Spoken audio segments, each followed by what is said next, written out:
तो जो हमारा आज का विषय है वो विषय एक अपने आप में बड़ी कहानी कहता है। 2029 के लोकसभा चुनाव में भारतीय जनता पार्टी किसके नेतृत्व में चुनाव लड़ेगी? पहली चीज, क्या मोदी जी 2029 तक प्रधानमंत्री के उम्मीदवार रह पाएंगे या प्रधानमंत्री पद पर रह पाएंगे या उस चुनाव के लिए प्रधानमंत्री के तौर पे कोई और जाएगा? मोदी जी के प्रधानमंत्री बनने या ना बनने से राष्ट्रीय स्वयंसेवक संघ को, मतलब रहने या ना रहने से राष्ट्रीय स्वयंसेवक संघ क्या देखना चाहता है? जो वैकल्पिक नाम हो सकते हैं वो कौन कौन से हो सकते हैं? क्या मोदी जी की सरकार को उनके दोनों पार्टनर 2029 तक टिकने देंगे? इस तरह की बहुत सारी बातें और एक संभावना जो आपके बहुत सारे मसलों पे आपको चौंकाएगी और आपको अचरज होगा ये कैसे हो सकता है। उन नामों पे भी चर्चा करेंगे जो मोदी का अल्टरनेट बीजेपी के अंदर हो सकते हैं और क्यों हो सकते हैं। जाहिर बात है हमारा वीडियो है तो हम सारे तथ्यों के साथ ही आपसे बात करते हैं। सबसे पहले बात करते हैं उत्तराधिकारी की, जिसमें आपकी सबसे ज़्यादा रुचि होगी। और उससे भी पहले ज़रूरी है ये जानना कि 29 के चुनाव तक मोदी कैसे पहुंचेंगे। पहला सवाल कि क्या गठबंधन के उनके पार्टनर उन्हें अपने स्थान पर रहने देंगे? अभी जब ये बने थे तो बार बार विश्लेषण बहुत सारे यूट्यूबर्स के आ रहे थे, वहाँ पे भी व्यूज़ का चक्कर था, लोग खूब देख रहे थे उनको। अब 10 दिन टिकेगी सरकार, अब 15 दिन टिकेगी सरकार, मोदी सरकार गिरने वाली है। जो लोग मेरे साथ जुड़े हैं आप उनको पता होगा, मैंने बताया था ना ये सरकार अभी टिकेगी। मैंने आपको ये भी बताया था कि बीजेपी 250 सीट से 1 सीट ज़्यादा नहीं लाएगी। दुनिया भर के विश्लेषण फ्लक्चुएट कर रहे थे, ऊपर नीचे जा रहे थे। बहुत सारे लोगों ने नकारात्मक सकारात्मक सब तरह के कमेंट करें, ये बड़ी अच्छी बात है। तो मैंने आपको ये 2 पिक्चर बताई थी। अब जो सीन है वो दूसरा है। तो क्या सीन है? देखिए, पीएम मोदी को लेकर 2-3 तरह के एनालिसिस आ रहे हैं। वो एनालिसिस पीएम मोदी को रहना चाहिए नहीं रहना चाहिए इसको लेकर है, लेकिन चंद्रबाबू नायडू और नीतीश क्या करेंगे ये एनालिसिस उससे पहले आता है। दरअसल जब आपकी नई सरकार बनती है और आप एक ऐसे गठबंधन के साथ खड़े होना नहीं चाहते हैं जिसके स्थायित्व को लेकर सवाल है, जैसे इंडिया गठबंधन के साथ में अगर चंद्रबाबू नायडू जाते तो इसमें कोई शक नहीं है कि राहुल गांधी और कांग्रेस का ट्रैक रिकॉर्ड है कि वो गठबंधन की सरकार बहुत अच्छे से चला लेते हैं। लेकिन फिर भी बहुत सारे पार्टनर होने के बाद में हर समय ये चिंता बनी रहती कि कब मोदी जी किसको तोड़ लें। चंद्रबाबू नायडू बहुत सारे भ्रष्टाचार के मुकदमे दूसरी चीज़ों में फंसे हुए हैं, तो ऐसे में उनके लिए ये सबसे बड़ा संकट ये है कि वो अगर छोड़कर चले जाते मोदी को और उधर इंडिया गठबंधन के साइड चले जाते तो भरोसा नहीं था कि वो कब तक सुरक्षित रहेंगे। इस बात से कोई इनकार नहीं कर सकता कि भारतीय जनता पार्टी ज़्यादा ऑर्गेनाइज्ड है, उसके पास वर्कर बेस ज़्यादा अच्छा है और वो चीज़ों को अच्छी तरीके से प्ले अप कर पाती है और सिस्टम पे उसका कंट्रोल है। वो सरकार के बाहर रह के भी सर्वाइव कर सकती है। जब 2 सीटें थी तब भी बहुत सा पैसा छोंक के इस देश में चुनाव लड़ती थी कांग्रेस पार्टी की तरह अमीरी के साथ में, जब 2 सीटें थी तो। लेकिन ये जो सीन बनता है चंद्रबाबू नायडू का और नीतीश का, जब आखिरी का 1-1.5 साल बचता है, अभी तो हनीमून पीरियड है, कोई रिस्क नहीं लेगा, उस वक्त तक मोदी जी की जो छवि है वो एक बार फाइनल तय हो जाएगी कि जनता इनके पक्ष में या इनके खिलाफ है, पहली चीज़। दूसरा, चंद्रबाबू और नीतीश के पास ये जोखिम नहीं रहेगा कि अगर हम इनकी सरकार गिरा भी देते हैं और चुनाव में मोदी जी की सरकार के बगैर अगर दूसरी पार्टी की सरकार जाती है राहुल गांधी के नेतृत्व में किसी भी तरह से, तो वो टाइम निकालना दिक्कत नहीं होगी और कोई भी व्यक्ति उतने छोटे से समय के लिए मोदी जी के लिए सरकार नहीं पलटेगा। उसकी वजह है मोदी जी के साथ जो लोग हैं वो दिल से नहीं है, वो ताकत से हैं। उनको डर लगता है कि अगर मोदी जी सिस्टम से बाहर हो जाएंगे, वो अगर मोदी जी के सामने हमने कुछ दाएं बाएं किया तो ये हमको पता नहीं क्या कर देंगे। और पहले ही बहुत सारे उदाहरण हैं जिनमें जो मोदी के खिलाफ गया उसको जेल, ईडी, सीबीआई बहुत सारी चीज़ें झेलनी पड़ी हैं। आरएसएस का इकोसिस्टम भी बहुत स्ट्रांग है, ब्यूरोक्रेसी में भी सब जगह लोग हैं, इसलिए लोग डरते हैं। लेकिन उस समय जब समय कम बचेगा तो ये जोखिम लोग ले सकते हैं। तो इसलिए 2019 का चुनाव मोदी के नेतृत्व में लड़ा जाएगा या नहीं लड़ा जाएगा, इसको लेकर एक संशय तो पार्टनर्स का है। दूसरे पार्टनर है नीतीश कुमार। नीतीश कुमार की जो सिचुएशन है वो इस वक्त बड़ी फ्रेजाइल है। 2025 के चुनाव में जितना भी चुनाव में धांधली वांधली कर लें, भारतीय जनता पार्टी के सामने एक बड़ी भारी दुविधा है, नीतीश को साथ लेके जाना है। नीतीश की इमेज बिहार में कोई बहुत अच्छी रह नहीं गई है, नौकरियां लंबे समय से आई नहीं है, ये इमेज केंद्र की भी खराब है और राज्य की भी खराब है। बिहार का युवा नौकरी को वोट देता है, पहली चीज़। दूसरी चीज़ ये है कि नीतीश कुमार का अनिश्चय और जिस तरह का उनको दल बदलू और ये सब चीज़ें हैं, उसके बीच में नीतीश कुमार और लंबे समय तक राज्य करने के बाद एक एंटी इनकम्बेंसी वाली स्टेट पे पहुंच गए हैं।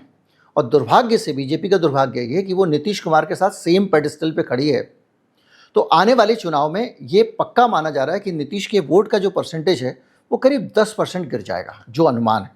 10% वोट परसेंट गिरने का मतलब ये है कि हम जो नीतीश का ग्राफ हम देखते हैं वो बीजेपी अकेले अगर लड़ती है, जो अभी जो पिक्चर आ रही है कि अगर लड़ती है अकेले, ये एनालिसिस जो है तो जो हमने कैलकुलेशन किया है उसके हिसाब से अगर बीजेपी अकेले चुनाव लड़ती बिहार में तो उसको 60 से 70 सीटें मिल सकती हैं, और बीजेपी और जेडीयू लड़ती हैं तो 100 के करीब सीटें मिल सकती हैं, और इंडिया गठबंधन को 120 से 30 सीटें मिलेंगी। लेकिन इसमें एक कैच है, नीतीश कुमार की जिस तरह की स्थितियां हैं, जिस तरह की हरकतें हैं, जिस तरह की गड़बड़ियां हैं, उसके रहते हुए ये आंकड़ा बदल सकता है। अगर विपक्ष बिखरा हो तो ज़्यादा अच्छी स्थिति बन जाएगी मोदी और जेडीयू के लिए। लेकिन अगर इस चुनाव में नीतीश कुमार को स्थिति डामाडोल लगती है तो वो एक जंप और ले सकते हैं, क्योंकि अब तेजस्वी यादव अगर मुख्यमंत्री रहते हैं और नीतीश कुमार विपक्ष में रहते हैं तो उनकी पार्टी की जो दशा होने वाली है उसकी कल्पना आप स्वतः कर सकते हैं, क्योंकि उनके अंदर कोई लीडरशिप नीतीश की एब्सेंस में पैदा होने ही नहीं दी गई बीजेपी ने, और अब नीतीश है या नहीं है वाली स्थिति है। तो जाहिर बात है वो उनको नंबर 1 तो बनाएंगे नहीं तेजस्वी, तो फिर भी वो एक तरह से मेंटोर के तौर पे, जैसे शरद यादव बहुत लंबे समय तक नीतीश के पास में बैठे रहे और अपनी इज्जत बचाए रहे, वो सिचुएशन हो सकती है। तो जो सीन बन रहा है उसमें यह है कि जैसी भी स्थिति हो, नीतीश के सरकार बनाने के हालात कम दिख रहे हैं, और जो सीटें आती हैं वो 120 से 30 आ रही हैं इंडिया गठबंधन की, और 100 के आसपास बीजेपी जेडीयू की आ रही। तो ये जो एक एनालिसिस बिहार का बनता है, तो बिहार में हारने के बाद नीतीश क्या बीजेपी को उसी तरह सपोर्ट देना पसंद करेंगे, ये एक बड़ा सवाल है। दूसरा ये भी सवाल है कि क्या नीतीश की पार्टी को बीजेपी तोड़ लेगी। अगर तोड़ भी लेती है, 2/3 लोगों को, सांसदों को अपने साथ ले भी लेती है, तब भी ये जो बहुमत का गैप है बीजेपी का कम हो जाएगा। तो ये हो गया पॉलिटिकल एस्पेक्ट। तीसरा सबसे इंपॉर्टेंट एस्पेक्ट जो आरएसएस का एस्पेक्ट है, आरएसएस क्या चाहती है और क्या नहीं चाहती है, इस चीज़ को हमें समझना पड़ेगा। और इसको जब हम समझते हैं तो इसके लिए हमको आरएसएस की कुछ खास प्रवृत्तियों को समझना पड़ेगा। आरएसएस कभी भी ये नहीं चाहती कि दिल्ली की गद्दी पे या कहीं किसी भी गद्दी पे कोई ऐसा आदमी बैठे जो आरएसएस को डिफाई करे। अभी आरएसएस के काल में मोदी एक ऐसे पहले लीडर हैं बीजेपी के जिनकी मर्जी पे है वो आरएसएस की माने या ना माने। तो आरएसएस की भूमिका एक सलाहकार मोड की रह गई है। हाँ, आरएसएस के बहुत सारे एजेंडे, बहुत सारी आरएसएस की नीतियां मोदी जी अपने स्वतःस्फूर्त ढंग से लागू कर देते हैं। अमित शाह ने भी काफ़ी हद तक आरएसएस की नीतियों को उस तरह से एग्जीक्यूट किया है, लेकिन उसके बावजूद नागपुर का नियंत्रण ना के बराबर है। नागपुर अपना सम्मान बचाए हुए सिर्फ इतना है। मोदी जी आरएसएस के मुख्यालय जाते भी हैं तो वहाँ से कोई ऐसी खबरें नहीं आती हैं जिससे आरएसएस की सुप्रीमेसी का पता चले। यानी आरएसएस भी अब मोदी जी के किसी विकल्प पे विचार कर सकती है। मोदी जी की अपनी सिचुएशन क्या है, स्वयं मोदी जी क्या सोचते हैं, अगर आप देखें तो मोदी जी जो हैं वो एक जगह पे जाके थोड़ा सा आरएसएस पे डिपेंड हो जाते हैं। वो है कि उनकी जो वोटर मशीनरी है, बूथ लेवल पे जो चुनावी ताकत है, उसमें आरएसएस का बहुत बड़ा लोग है। इसके अलावा आरएसएस एक वैलिडिटी देती है। मोदी जी आरएसएस से अलग नहीं हो सकते, क्योंकि आरएसएस मोदी जी को एक वैधता प्रदान करती है कि ये आदमी आपकी आइडियोलॉजी का है। आरएसएस का ये साफ मानना है कि कर्नाटक, महाराष्ट्र और बंगाल जैसे राज्यों में संघ की सलाहों को भारतीय जनता पार्टी ने दरकिनार कर दिया।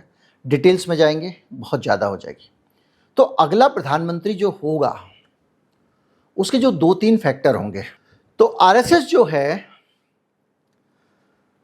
वो बहुत ज़्यादा मोदी जी पे कोई दांव नहीं लगाएगी, लेकिन मोदी जी आ रहे होंगे तो पंगे भी नहीं लेगी, क्योंकि उसको इस दिनों में एहसास हो गया है कि ये आदमी अकेले चल सकता है।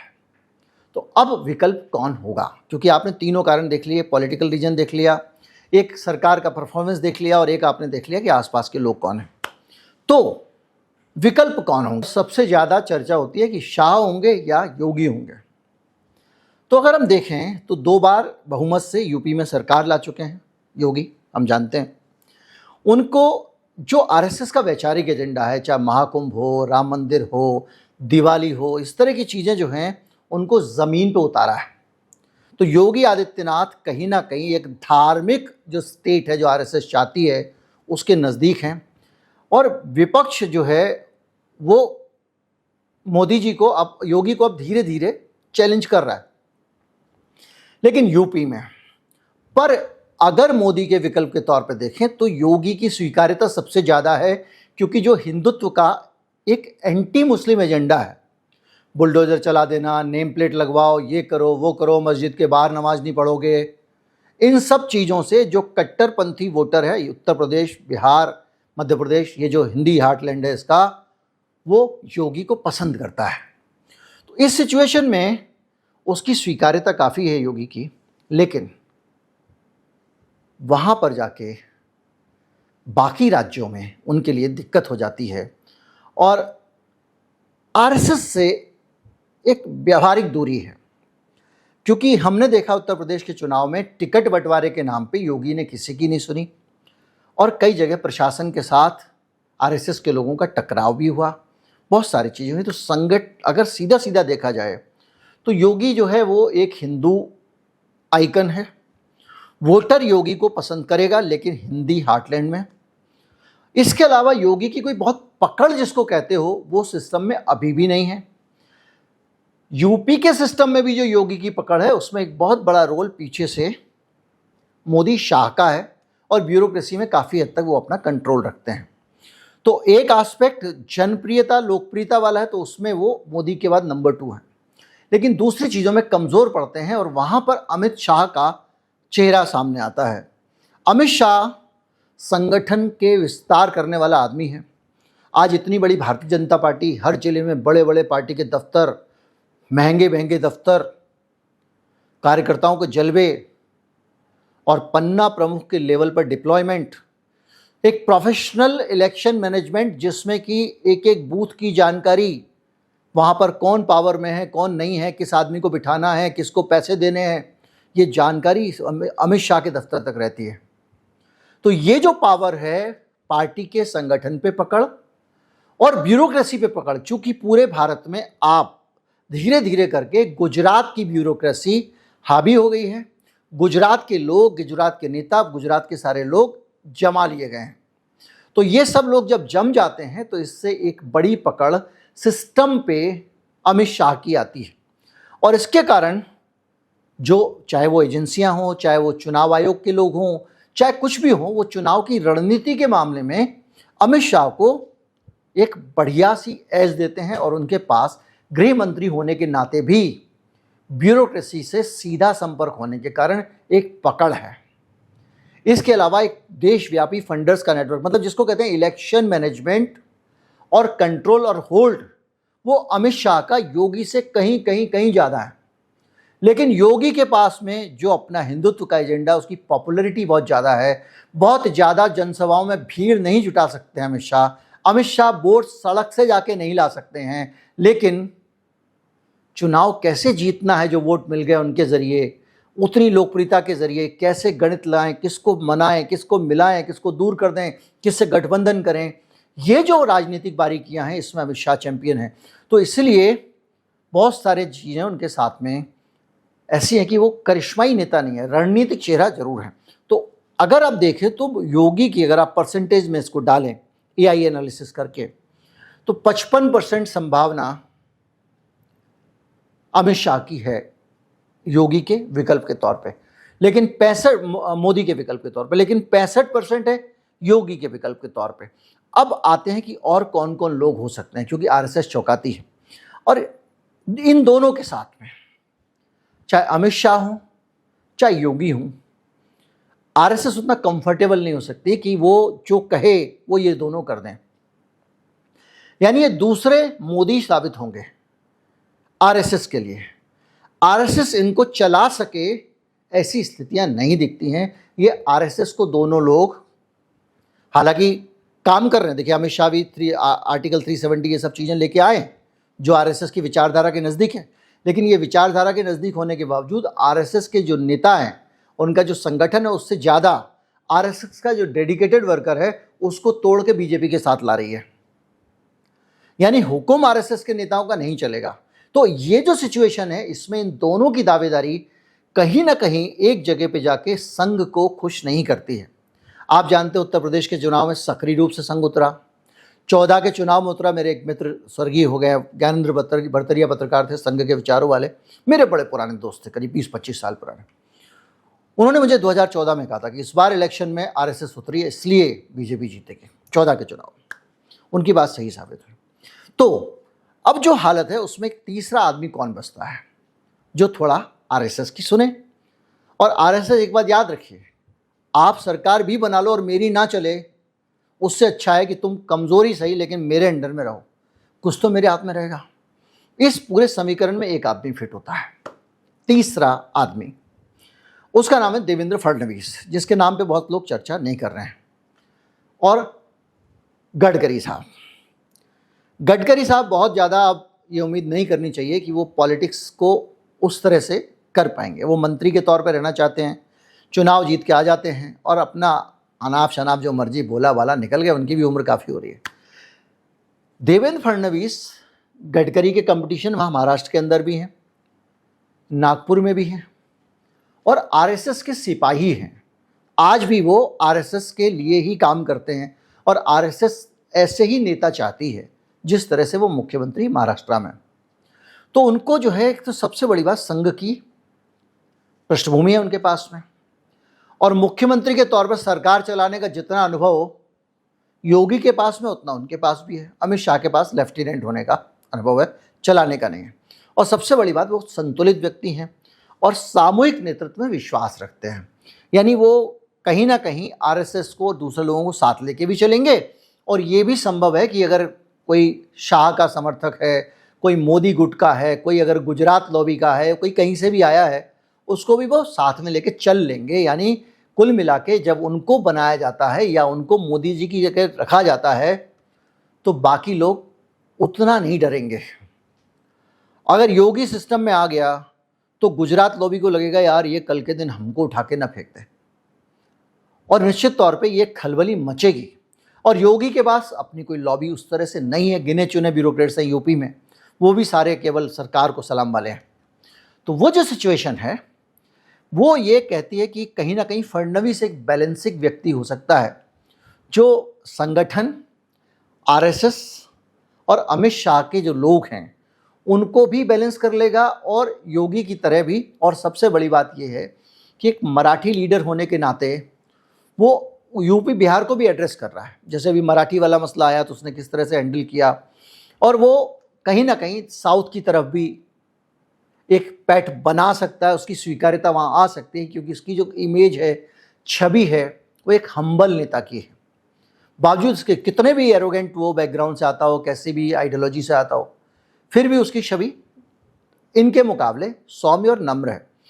ऐसी छवि वाले नेता बहुत सारे दूसरे जो ध्रुव के लोग हैं, दूसरी पार्टियां हैं, उनको भी कहीं ना कहीं साथ ले लेती हैं। ये कांग्रेसी टाइप छवि है जिसके कारण अटल बिहारी वाजपेयी ने राजनीति में अपनी एक बड़ी जगह रखी और उसमें जब ऐसा आदमी होता है तो उसको सभी पार्टी वाले थोड़ा थोड़ा पसंद कर लेते हैं। फडणवीस में वो खासियत है, लेकिन उसके पास सबसे दिक्कत ये है कि उसकी एक तो राष्ट्रीय पहचान नहीं है और एक बड़ी सीमित जनाधार है उस व्यक्ति का, पर्सनल कोई जनाधार नहीं है। योगी का है, उत्तर प्रदेश जैसे बड़े स्टेट में है, गोरखपुर का इलाका, बहुत सारे इलाकों में उनका स्ट्रॉन्ग होल्ड है। फडणवीस के बाद ऐसा कुछ नहीं है, लेकिन उसके पास माँ है यानी आरएसएस है। तो ऐसे में उसकी भी एक पॉसिबिलिटी बनती है। और परसेंटेज पे अगर जाएं तो वो योगी की जगह 65% भले ही ना मानो, 55% शाह की जगह ना मानो, लेकिन 40% उसके पक्ष में जाता है। पांचवा है हेमंता बिस्वा शर्मा, उग्र हिंदूवादी, मुसलमानों की छुट्टी कर देगा, ये कर देगा, वो कर देगा। तो अगर आपको 29 का चुनाव ध्रुवीकरण के आधार पर लड़ना है, क्योंकि अब जब से 24 लूज किया है, लूज क्या किया, बैसाखियों पे आए, तब से भारतीय जनता पार्टी ने अपना जो ध्रुवीकरण का एजेंडा है, आपने देखा होगा हिंदू मुसलमान का, उसको बहुत ताकत से पुश किया है। वो बहुत ज़्यादा बांटने की कोशिश कर रही है, बहुत ज़्यादा लड़ाने की कोशिश कर रही है। और उसको अगर ये लगा कि हम डूब रहे हैं और हमारे लिए एक ही तिनके का सहारा है, वो है विभाजन, तो वो हेमंता विश्व शर्मा को भी आगे ला सकती है, क्योंकि उस व्यक्ति की छवि वैसी है। लेकिन दिक्कत यह है कि हेमंता को आरएसएस इस लायक नहीं मानती कि वो आरएसएस के बातों को मानेगा या उसको सम्मान देगा। तो ये कुल मिला के जो सिचुएशन बन रहा है, उसमें सबसे ज़्यादा दावेदार तो योगी लग रहे हैं, लेकिन योगी बन तो जाएंगे अगर बनाया गया। और उसमें भी फिर अमित शाह का, योगी का क्या, उनको सपोर्ट, मोदी का सपोर्ट मिलेगा क्या? क्या मोदी शाह योगी को आगे बढ़ने देंगे? क्या अमित शाह अंडे देते रहेंगे बैठ के? ये एक बड़ा सवाल है। और जिनकी इतनी पकड़ हो, जिन्होंने इतनी मेहनत करके भारतीय जनता पार्टी को इस जगह पे ले जाके रखा और उस जगह पे स्थापित किया, वो क्यों चाहेंगे? तो एक न्यूट्रल चेहरा बीच में आता है, वो कौन सा है? जेपी नड्डा। वो चाहेंगे जेपी नड्डा आ जाए। तो कभी भी ये होता है कि देखिए, जब ज़्यादा घमासान हो और जो शक्तिशाली लोग जब बीच में आपस में एक दूसरे से लड़ रहे हों, चाहे योगी मोदी हो, योगी शाह हो, तो ऐसे में मीडियोकर टाइप के लोगों की लॉटरी लगती है। हमने देखा अपने देश में कैसे देवेगौड़ा बने, कैसे गुजराल साहब बने, क्योंकि सारे पक्षों को लगता था इनको बना दो, इनसे हमको खतरा नहीं है, इनसे हम अपनी बात मनवा लेंगे। तो ये जो एक पहलू है, वो पहलू किसी दूसरे नेता की बात करता है। लेकिन ये जो बातें हम कर रहे हैं, ये एनालिसिस ले जाके हमको एक जगह, ऐसी जगह छोड़ता है जहां से हमको ये लगता है कि अब आगे 29 के चुनाव के लिए क्या सिचुएशन भारतीय जनता पार्टी में बन सकती है। तमाम सारी अंदर ही अंदर बातें चल रही हैं। मोदी जी ने मास्टर स्ट्रोक देने की कोशिश की, उन्होंने राम मंदिर वाला बनाने वाला काम किया, उनके खिलाफ उल्टा गया। ऑपरेशन सिंदूर भी मोदी जी को उल्टा पड़ा, वो गेंद नहीं मिला जो उनको पहले मिला था। बिहार चुनाव में उससे कोई बहुत लाभ उनको नहीं होने वाला। मैंने आपको बताया था कि टाइमिंग गलत है और इतनी देर में ये उसको जिंदा नहीं रख पाएंगे, सस्टेन नहीं कर पाएंगे। जो रेगुलर देखते हैं वीडियो, उनको पता है। अब वो नशा उतर गया, अब बुखार उतर गया, अब दूसरी बातें हो रही हैं। पायलट कैसे मरा, माफ़ कीजिए, मरा नहीं है, लेकिन मरा कि नहीं मरा, हमारे विमान गिरे कि नहीं गिरे, कितने विमान गिरे, क्या हुआ, और अचानक मोदी जी ने ये फैसला क्यों लिया, इसका मकसद क्या था? इसका मकसद ही स्पष्ट नहीं हो पा रहा है। क्या बिहार चुनाव था? बहुत सारी चीज़ें आ रही हैं, आप वीडियो देखते रहते हैं। तो मोदी जी अवसान की ओर है। 2025 में जहां थे उससे नीचे है। एक थकान का भी फैक्टर होता है। मोदी और शाह लगातार एक ही तरीके से काम कर रहे हैं। नया जोश लाना, नए तरीके से चीज़ों को लेके आगे बढ़ना, इश्यूज़ को लाना, वो दिखाई नहीं देता है। उबाऊ होते जा रहे हैं। एक इनोवेटिव आइडियाज़, इनोवेटिव बातें, नए नए मुद्दे लेकर आना, नई नई बातें उठाना, लोगों को बहलाना और उनकी बातों में आम चूस के खाने से लेके और राडार के पीछे से निकाल दिया जैसा, और मैं गुजरात का फला बना दूंगा, मैंने तो ये तट ऐसा बना दिया, मैं बुलेट ट्रेन चला दूंगा। ये सब बातें जो वो नई नई खोज के लाते थे, नई नई चीज़ें भरमाने के लिए जनता को, देखिए सही गलत पे नहीं जा रहा हूँ मैं, वो क्षमता भी उनकी अब कम हो गई है। अब उनके पास में आइडियाज चुक गए हैं। तो वो एक ऐसी जगह खड़े हुए हैं, ऐसे मुहाने पे खड़े हुए हैं कि वहाँ से वो कुछ नया नहीं कर सकते हैं। तो भारतीय जनता पार्टी का एक ज़बरदस्त दुविधा है। दुविधा यह है कि मोदी को लेके जाएंगे तो हारेंगे, 80 के भी हो चुके होंगे, 3-4 साल और पब्लिक को पका चुके होंगे, मिलना जुलना कुछ नहीं है, इधर उधर का खेल थोड़ा बहुत करते रहेंगे, इसलिए वो भी कह रहे हैं सम्मान ले लो, जहाँ जहाँ जाते हो मंगलसूत्र पहन लो भाई, चला चली की बेला है। उनको भी पता है कि 5 साल पूरे नहीं होंगे, हो सकता है 2-3 साल में ही लोग खींच रहे कालीन नीचे से। दूसरा, किसको आगे करें? अब ये और बड़ी संकट है कि अगर हम 3 साल बाद किसी को आगे करते हैं, 4 साल बाद किसी को आगे करते हैं, तो लोग कहेंगे कि भारतीय जनता पार्टी और आरएसएस को लग गया है कि अब मोदी जो है वो अच्छा काम नहीं कर रहा था, मोदी ने जो है वो अपना परफॉर्मेंस अच्छा नहीं दिया, इसलिए ये इसको इंट्रोड्यूस कर रहे हैं, यही होगा। तो ऐसे में एक चीज़ साफ दिखाई देती है कि निर्णय थोड़ा जल्दी करना पड़ेगा, और या फिर ये तय कर लेना पड़ेगा कि अगला चुनाव मोदी के नेतृत्व में ही लड़ना है। लेकिन उसके लिए जो मोदी अपनी तरफ से ताकत लगा रहे हैं वो कुत्ते फेल हो जा रहे हैं। कुत्ते होते हैं, उसको कहते हैं हमारे यहाँ पे फ्री व्हील्स जो होते हैं, साइकिल में एक पीछे जो छोटा वाला पहिया होता है दांतेदार जैसे चेन चढ़ी होती है, वो फ्री व्हील होता है। फ्री व्हील से आगे की तरफ तो ताकत लगती है, पीछे की तरफ फ्री होता है। जब वो आगे की तरफ भी फ्री हो जाते तो कहते हैं साइकिल के कुत्ते फेल हो गए। तो वो उन्होंने जो जो आइडियाज़ किए, चाहे ऑपरेशन सिंदूर के नाम पे किया, ऐसे किया वैसे किया, उन सारी चीज़ों में उनके कुत्ते फेल हो गए। तो उन्होंने जो आइडियाज़ फेंके, जैसे लोकसभा चुनाव से पहले राम मंदिर फेल हुआ था, वो आइडिया फेल होते जा रहे हैं। तो अभी सिचुएशन ये है कि एक बड़ी चर्निंग पार्टी के अंदर चल रही है। ये बात मैं कहना नहीं चाहता था कि मुझे सूत्रों से जानकारी मिली है, क्योंकि जहाँ से मिलती है जानकारी वो लोग चाहते नहीं है कि इस पर चर्चा हो, लेकिन पार्टी में बड़ी इंटेंसिटी से इस पर बातचीत हो रही है, ख़ासतौर पर नागपुर में, कि भाई अब करना क्या है, 29 चाहिए कि नहीं चाहिए, और चाहिए तो कैसे मिलेगा, और समय बहुत कम है, क्योंकि अगर 2 साल के अंदर कुछ नहीं किया तो दिक्कत दूसरी हो जाएगी। लोग कहेंगे कि भैया अब तो मोदी जी का परफॉर्मेंस अच्छा नहीं है इसलिए बदल रहे हैं, या फिर जो सहयोगी हैं उनको भी लगेगा कि अब सरकार गिराने में रिस्क नहीं है तो वो गिरा भी सकते हैं। चंद्रबाबू का अपना काम बन चुका है, उनके खिलाफ जो मुकदमे थे हट चुके हैं, जो पैकेज उनको लेना होगा ले चुके हैं। नीतीश को भी पता है कि इस बार का अगर विधानसभा चुनाव हार जाएंगे तो उनको कोई चवन्नी में नहीं पूछेगा, तो जिसकी सरकार बनेगी वो भले कोने में रख के देवता की तरह पूज ले तो वो उधर जाना पसंद करेंगे। और जो उनकी दशा, उनका स्वास्थ्य, उसमें जेडीयू की विरासत, उनका बेटा जो अभी एंटर हुआ है, संभाल पाएगा नहीं संभाल पाएगा, भारतीय जनता पार्टी उसको हड़प जाएगी, या भारतीय जनता पार्टी को वो हड़पे जा रहे हैं उनके अपने खराब परफॉर्मेंस के कारण, क्या भारतीय जनता पार्टी अलग होना पसंद करेगी चुनाव से पहले? से बहुत सारी चीज़ें हैं, लेकिन जो भी है 29 जो है वो बड़ा मुश्किल होने वाला है भारतीय जनता पार्टी के लिए। और जब 29 मुश्किल होने वाला है तो ऐसी सिचुएशन में नए नए विकल्पों पे सोचना तो बनता है। नमस्कार, जय हिंद।